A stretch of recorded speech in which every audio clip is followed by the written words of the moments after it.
Bismillahirrahmanirrahim. Assalamualaikum warahmatullahi wabarakatuh. Berita Al-Hijrah 7 Oktober bersama saya Nazira Syaringan. Dan kita saksikan tajuk utama malam ini. Bajet 2023 peningkatan ketara berbanding tahun lalu.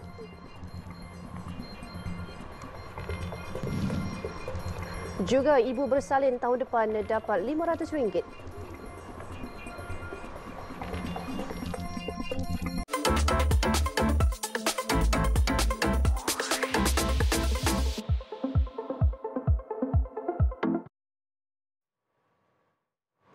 Bertemakan Keluarga Malaysia Makmur Bersama, kerajaan memperuntukkan RM372.3 bilion untuk bajet 2023.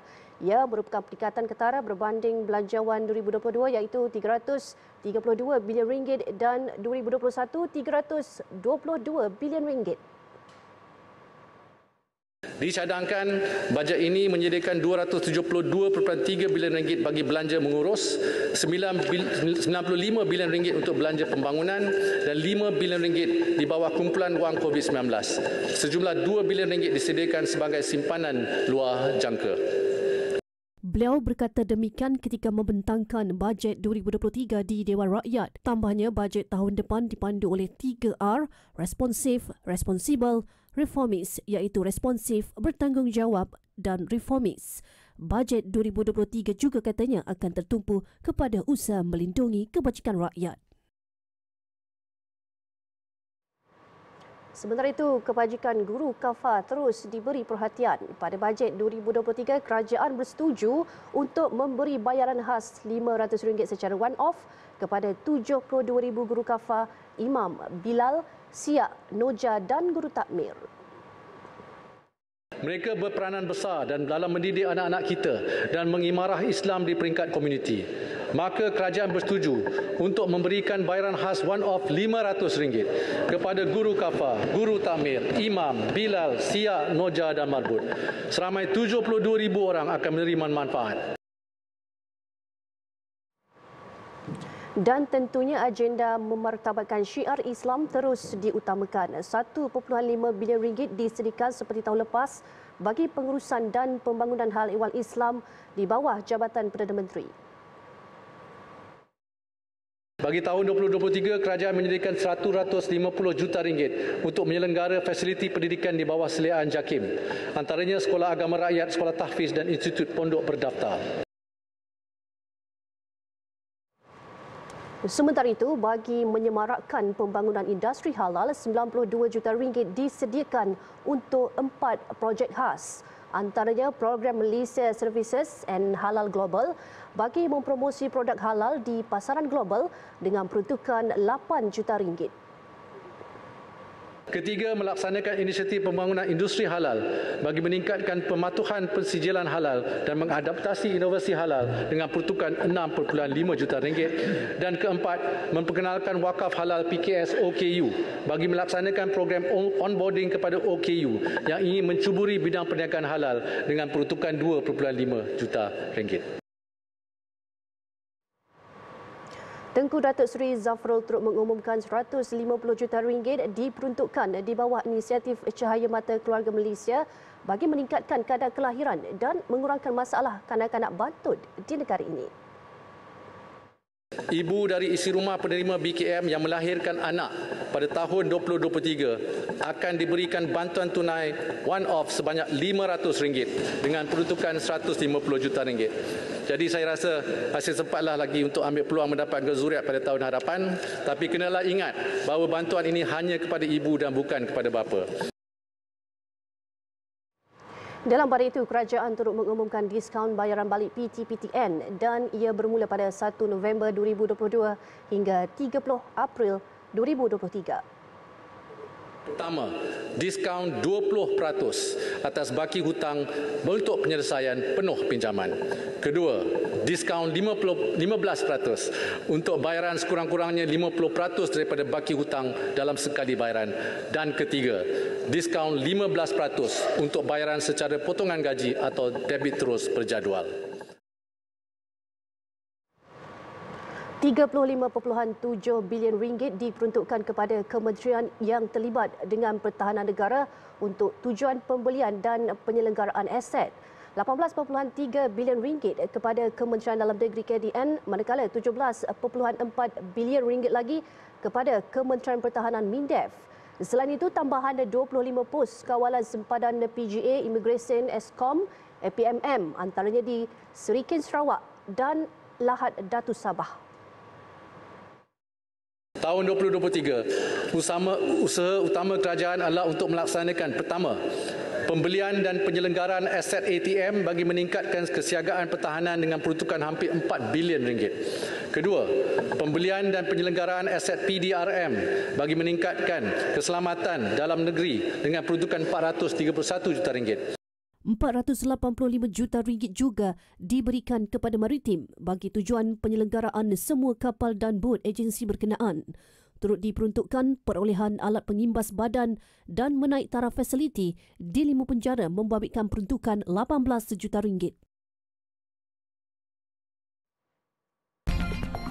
Selepas ini, bantuan awal persekolahan dinaikkan.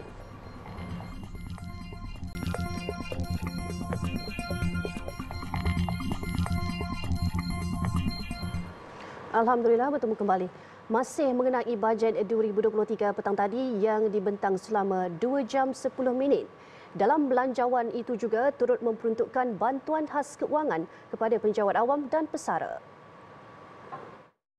Bagi tahun hadapan, kerajaan turut bersetuju memberikan bantuan khas kewangan kepada 1.3 juta penjawat awam grade 56 ke bawah sebanyak RM700 dan 1 juta pesara kerajaan sebanyak RM350 dengan implikasi kewangan berjumlah RM1.3 bilion. Penerima Bantuan Keluarga Malaysia atau BKM akan menikmati tambahan bantuan tahun hadapan. RM2,500 akan disalurkan kepada isi rumah yang mempunyai 5 orang anak atau lebih dengan pendapatan kurang dari RM2,500 sebulan. Ini ialah kategori baru sebagai usaha kerajaan meringankan beban keluarga yang menyara ramai anak. Bagi isi rumah sehingga 4 orang anak pula akan layak menerima BKM antara RM1,000 hingga RM2,000. Kepada isi rumah berpendapatan RM2,500 hingga RM5,000, BKM yang disediakan adalah antara RM500 hingga RM1,250 bergantung kepada bilangan anak. Dan pada bajet kali ini, golongan M40 tidak dikecualikan daripada menerima manfaat. Inisiatif e-Pemula iaitu kredit e-Dompet akan memanfaatkan 8 juta individu. Bagi memudayakan pembayaran tanpa tunai atau cashless, inisiatif e-Pemula M40 akan dilaksanakan iaitu tawaran kredit e-Dompet sebanyak RM100 kepada kumpulan M40 berpendapatan tahunan di bawah RM100,000. Dianggarkan seramai 8 juta individu layak menuntut kredit ini. Selain itu, program e-Pemula iaitu kredit RM200 secara one-off ke dalam akaun e-Dompet belia berumur 18 hingga 20 tahun dan pelajar sepenuh masa berumur 21 tahun ke atas.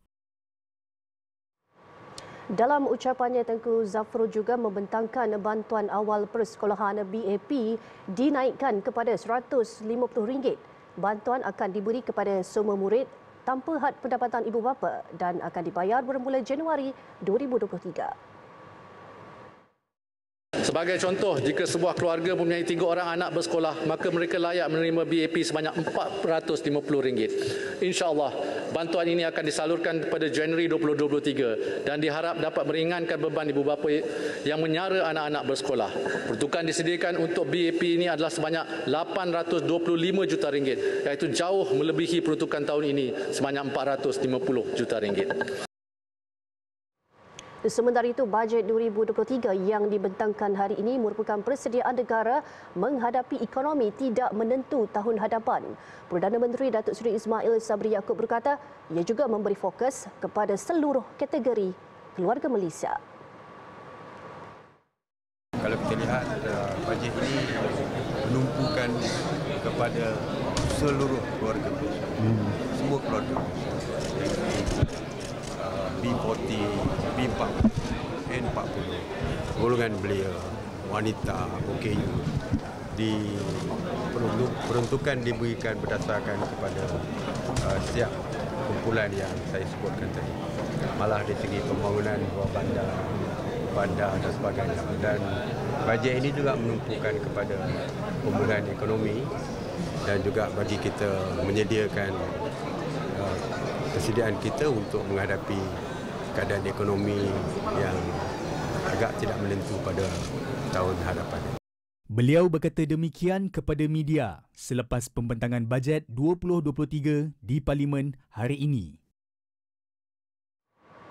Dan berikut antara reaksi Menteri Kabinet dan Pembangkang yang sempat kami temui berhubung bajet 2023. Dan saya harap bahawa tambahan itu kita dapat salurkan kepada 4 perkara yang saya sebutkan merupakan prioriti kita, iaitu untuk perolehan aset, kedua untuk penyelenggaraan, ketiga ialah untuk veteran dan juga isu perumahan anggota dan warga ATM dan MINDEF. Memang puas hati sebab saya sebelum ini saya memang risau sebab 8 tahun akan datang adalah amat penting sebab 2 perkara. Yang pertama, kita dunia akan menghadapi industri revolusi 4.0. Maka kita perlu fokus. Mungkin ada juga latihan-latihan sedia ada sekarang akan jadi tidak relevan. Maka kerajaan perlu memberi perbelanjaan lebih tinggi untuk latihan-latihan kemahiran. Hari ini saya lihat sumbangan yang berhormat Menteri Kewangan ke arah penjana kerjaya, latihan kemahiran dan sebagainya amat memuaskan. Tapi hakikatnya yang saya rasa perlu diperhatikan adalah adakah ianya menjadi satu kenyataan, kerana isunya adalah uncertainty dari segi bilakah Parlimen akan dibubarkan. Jadi saya berharap kalau benar bajet ini berorientasikan kepada rakyat, dia mesti diizinkan untuk dibahaskan. Persoalannya ialah kalau tidak berlaku pilihan raya dan sebagainya, yang harus dijawab oleh kerajaan ialah di mana datangnya duit itu. 372 bilion ini di manakah hasilnya? Saya bimbang kalau ada usaha untuk memperkenalkan semula GST sebagai tambahan kepada dana kerajaan. Pengumuman bantuan kerajaan menerusi bajet 2023 menerima sambutan baik rakyat daripada pelbagai latar belakang ekonomi. Ia dilihat menyeluruh dan bertepatan dalam berdepani ketidaktentuan ekonomi yang mencabar dalam fasa pemulihan COVID-19. Tinjauan berita Al-Hijrah di sekitar ibu negara selepas pembentangan bajet petang tadi mendapati rata-ratanya gembira terhadap inisiatif kerajaan dalam membantu rakyat untuk kelangsungan hidup. Kita punya belanja tak boleh nak stok kat situ, kita makan hari-hari kan. Jadi kalau kita dapat one shot, kita boleh agih-agihkan sini sikit walaupun tak settle semua benda yang tertunggak tu, tapi boleh sikit-sikit settle. Jadi ada bergerak kan daripada kita tak ada langsung. Kita dapati bahawa harga barang naik dan keperluan pun naik. Saya rasa syukur bahawa kerajaan melihat benda itu dan sampai kepada golongan sasar. Kita mengharapkan dia sampai kepada golongan sasar. Bila buat syarat first class tu, so kita orang maybe akan rasa lagi semangat lah nak kejar benda tu kan, nak kejar target. Sebab lagi senang lepas dah kejar target, dah dapat pointer bagus, terus dapat kerja tak payah bayar hutang dah. Walaupun RM50 sebulan, tapi dia still akan membantu. Sebab dia akan bagi RM50 tu untuk kita pergi ke mana-mana. Bukannya hanya untuk pergi dan balik. Even kalau kita pergi tempat yang macam pakai bas ke apa, still boleh pakai. Dalam pada itu, bagi orang kelainan upaya OKU Nurul Syakina, dia memohon agar kerajaan meningkatkan bantuan untuk golongan itu demi menyara kehidupan terutama di kawasan bandar. Memang perlulah. Perlu naikkan allowance untuk kita orang. Bukannya banyak pun. Sebulan 450. Bayar sewa rumah dah habis. Sewa rumah pun akan ada naik juga. Makanan. Lepas tu saya pun anak-anak pun dua-dua sekolah lagi.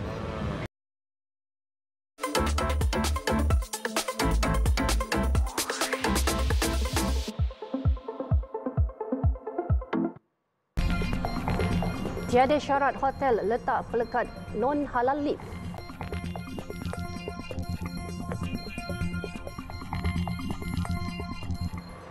Alhamdulillah, masih bersama berita Al-Hijrah.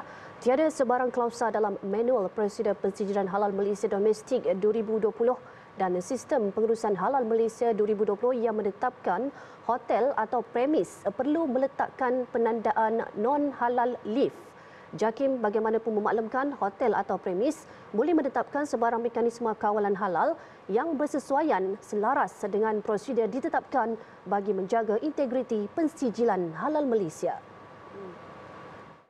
JAKIM ingin merujuk laporan media berhubung sebuah hotel di Kuala Lumpur yang meletakkan tanda non-halal lift pada salah satu lift penerimaan bahan mentah hotel berkenaan. Laporan itu turut menyatakan arahan berhubung penandaan non-halal lift merupakan peraturan yang ditetapkan oleh JAKIM.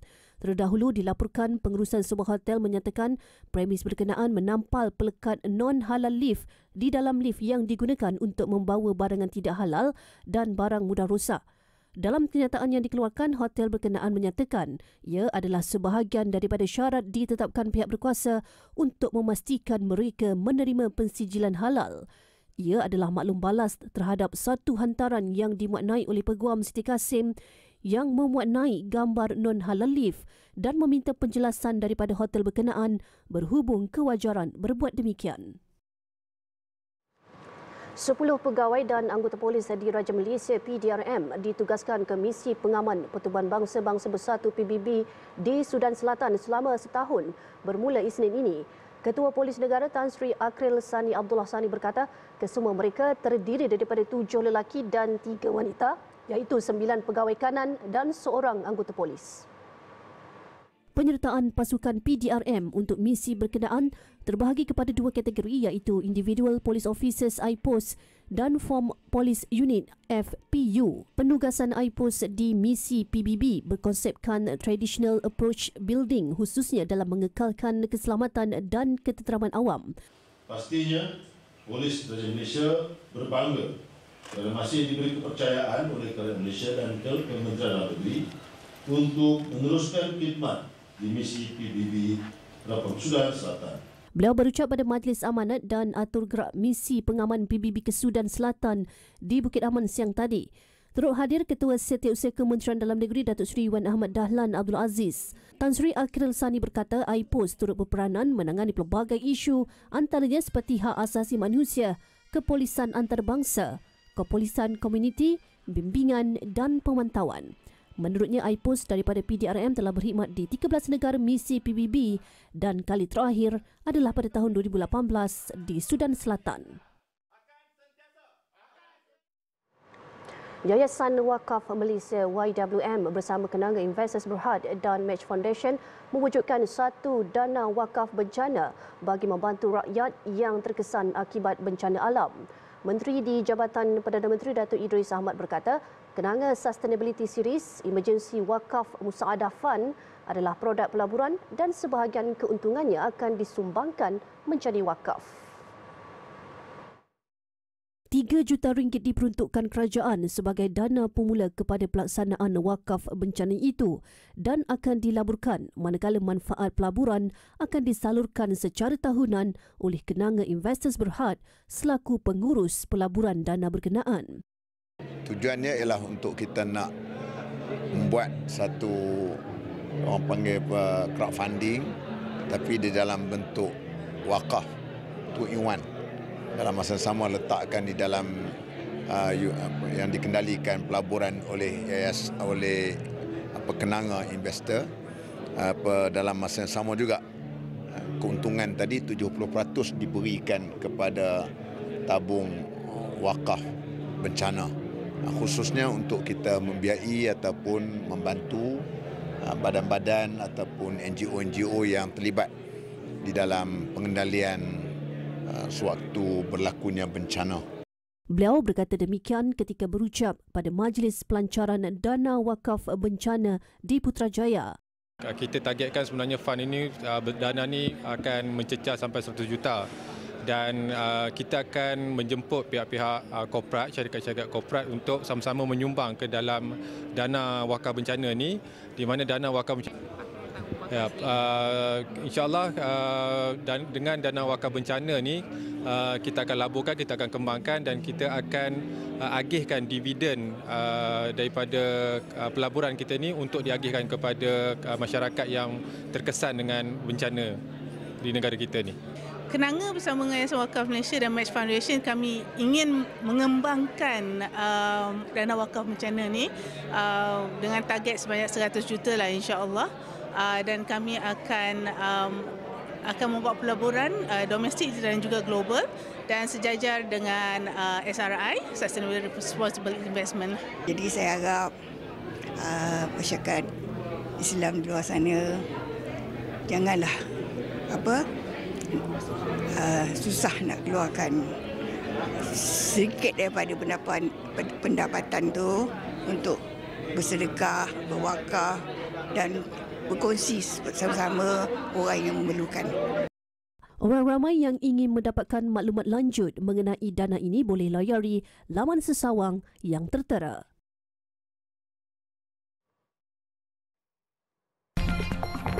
Siti Hadijah Holdings Sdn Bhd optimis menjadi pengeluar produk Islam terunggul.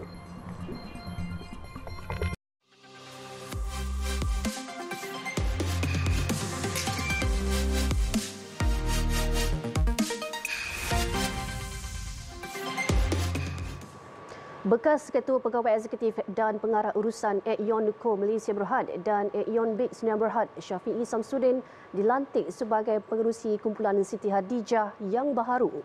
Ketua Pegawai Eksekutif Siti Hadijah Holdings Sdn Bhd Muhammad Munzir Amiruddin berkata, pelantikan Syafiee itu selaras dengan strategi baru syarikat yang ingin mengembangkan empayanya sebagai pengeluar produk Islam terunggul. Berpengalaman luas dalam dunia korporat di dalam dan luar negara, pelantikan Syafiee menurut Munzir dapat memacu kejayaan Siti Hadijah untuk mengembangkan sayap perniagaan ke pasaran luar negara.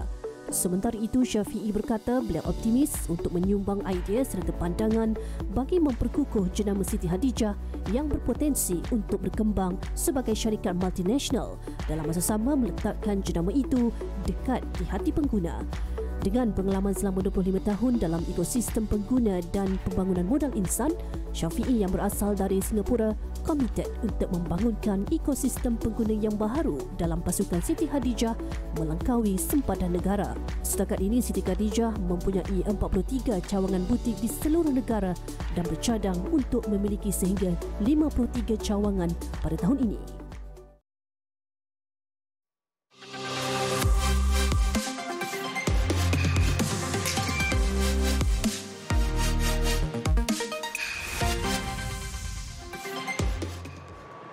Baik, dengan itu sekian berita Al-Hijrah. Jangan lupa ikuti kami di platform media-media sosial seperti Facebook, Instagram, Twitter, YouTube dan TikTok dan layari alhijrahnews.com untuk lagi berita-berita pilihan dan eksklusif. Saya Nazira Syarinkan. Assalamualaikum dan selamat malam.